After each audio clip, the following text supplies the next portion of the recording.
How to fix keyboard wrong typing problem on Android phone. Solution is very simple. So first open setting.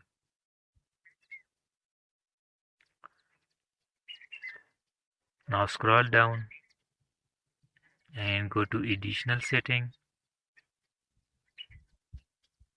Now click on language and input. Now select your keyboard name and click on Smart Input.